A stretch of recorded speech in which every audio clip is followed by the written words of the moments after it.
Mes chers amis, chère communauté, bonjour, Hanouka Sameach. J'espère que tout le monde va bien, que tout le monde se porte bien. Je souhaite en tous les cas pour ces fêtes que tout le monde soit en bonne santé, que tout le monde puisse percevoir la lumière qu'il y a dans ce monde, que personne ne désespère, qu'on regarde bien ces bougies et qu'on essaye de comprendre combien Dieu est derrière toutes les situations et qu'on ne doit jamais sombrer. Au contraire, il faut aller chercher la lumière. Il y avait une fois un homme qui se regarde devant son miroir, il est là comme ça, et il dit, oh là là, j'ai plus de cheveux, ma barbe elle est devenue blanche, mon ventre commence à prendre pas mal de place, j'ai les traits tirés, il est complètement démoralisé face à l'image qu'il a en face de lui, sauf que c'est lui, ça me rappelle un petit peu quelqu'un, mais bon, allez. Et il se regarde comme ça, il sort de la salle de bain, il dit, oh là là, il voit son épouse, il dit, j'en supplie, dis-moi quelque chose de positif, regarde tout ce que je viens de décrire, de voir. Et sa femme, elle dit, tu veux quelque chose de positif, très bien, tu as une vue extraordinaire. 20 sur 20 pour toi, tout ce que tu dis est vrai. Elle a su trouver quelque chose de bon, c'est vrai, mais est-ce que tu vas t'arrêter à ça? Il va falloir dépasser, il va falloir, et c'est tout ça, la fête de Hanouka, c'est dépasser, de voir la lumière qui se cache derrière cette obscurité. C'est tellement important. La vue, elle est importante pour cette fête-là, durant cette fête-là.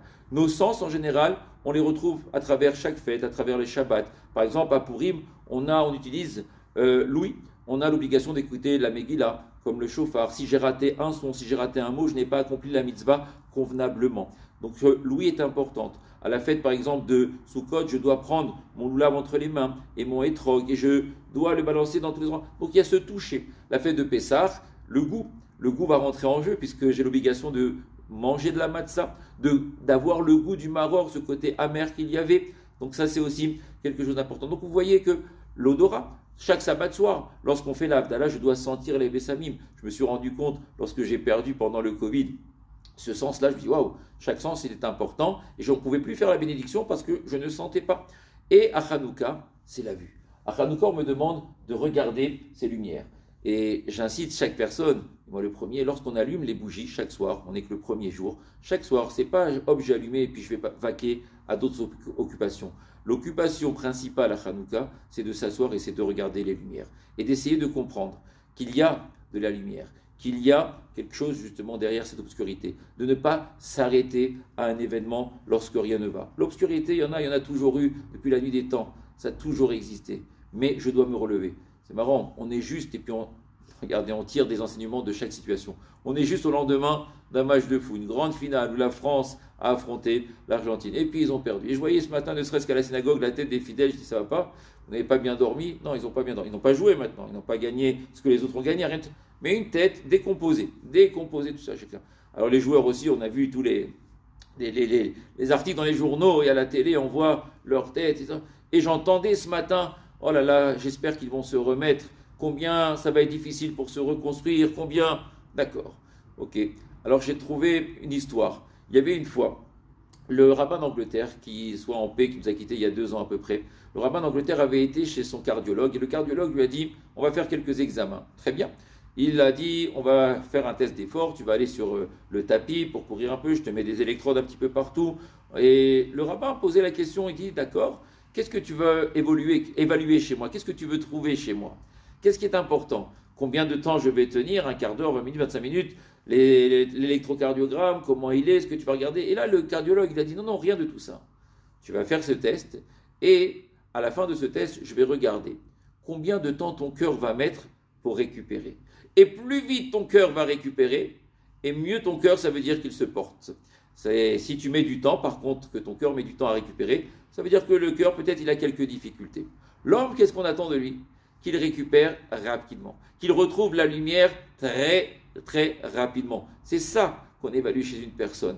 Alors, même ce match que j'ai entendu, j'apprends de ça. Ok, il y a de la tristesse, c'est compliqué, mais si tu restes à attendre et ne pas chercher au-delà, derrière justement cette lumière, tu vas avoir, oui, du mal à te reconstruire. Donc lorsqu'on a des événements qui nous arrivent, et il y en aura, et on l'a vu avec la fête de Hanouka, je ne me pose pas de questions. Je ne pose pas. Je dois avancer. On a tous les jours des épreuves. Je dois avancer au plus vite. Et plus vite, tu vas réaliser qu'il y en a des épreuves et qu'il faut que ça passe et que j'avance, et plus vite tu seras, et mieux tu seras dans ta vie. Mais si tu attends et tu prends du temps, et comment maintenant je vais réussir à aller avancer dans ma vie, alors ça va être une catastrophe. La grande mitzvah de Hanouka, c'est de trouver justement la lumière. Cette lumière, elle est là, elle est présente. Des fois, on met un petit peu plus de temps, ce temps-là, à la trouver, mais elle est présente. Et c'est pour ça qu'on doit regarder. Et regardez, une personne qui n'a pas la vue, un non-voyant, est-ce qu'il a le droit d'allumer la Hanoukia? Oui, il a le droit. Alors il va se faire aider parce qu'il faut faire attention, il y a des dangers, mais il a le droit et de faire la bracha. Pourquoi? Parce qu'on ne parle pas de cette vision, mes yeux, ce qui regardent comme ça. Non, la vision un petit peu du monde et de faire confiance en Akadosh Baruch Hu. C'est ça le plus important. C'est ça le message de Hanouka, de voir au-delà justement de cette lumière. J'avais raconté cette histoire, mais je l'ai relue ce matin, je la trouve tellement belle, tellement belle. C'était dans les camps. Dans les camps, on est arrivé à la fête de Hanouka. Il n'y avait pas une Hanoukia comme ça. Il n'y avait pas des bougies comme nous, on trouve cette facilité que l'on a. Non, ils faisaient une Hanoukia avec les sabots que ces prisonniers avaient. Ils arrivaient avec les fils de pyjama à faire des mèches et trouvaient donc un petit peu de feu et d'allumer. Et là, le rabbin du camp a pris sur lui donc d'allumer la Hanoukia. C'était le premier jour, comme aujourd'hui. Et il commence à faire la première bracha, Baruch ata Hashem, l'adlik ner Hanouka. Baruch ata Hashem, le Sha'athan Nissim, la beauté de Dieu qui a fait des miracles. Et puis là, il s'arrête. Pourtant, il y a une troisième bracha à faire, celle de Sheikh Yanou. Mais autour de lui, qu'est-ce qu'il y avait? Il y avait des squelettes, il y avait des morts, il y avait des gens vivants qui étaient eux aussi des squelettes, mais encore un cœur qui bat. Et il ne savait plus quoi faire. Et à un moment donné, il se dit, allez, Baruch ata Hashem, Elokeinu melech haolam, Sheikh Yanou, vekiyemanu, vegianu la zemanazé. Une bracha tellement forte. On remercie Dieu de nous faire vivre ce moment-là. Et une fois que l'image s'est terminée, alors les autres personnes ont dit, mais pourquoi tu as hésité? Et pourquoi même tu as fait cette bénédiction? C'est vrai, peut-être qu'il ne fallait pas la faire. Est-ce qu'on peut être heureux de ce qu'on vit là, avec ces prisonniers que nous sommes, avec les morts qui sont là à côté?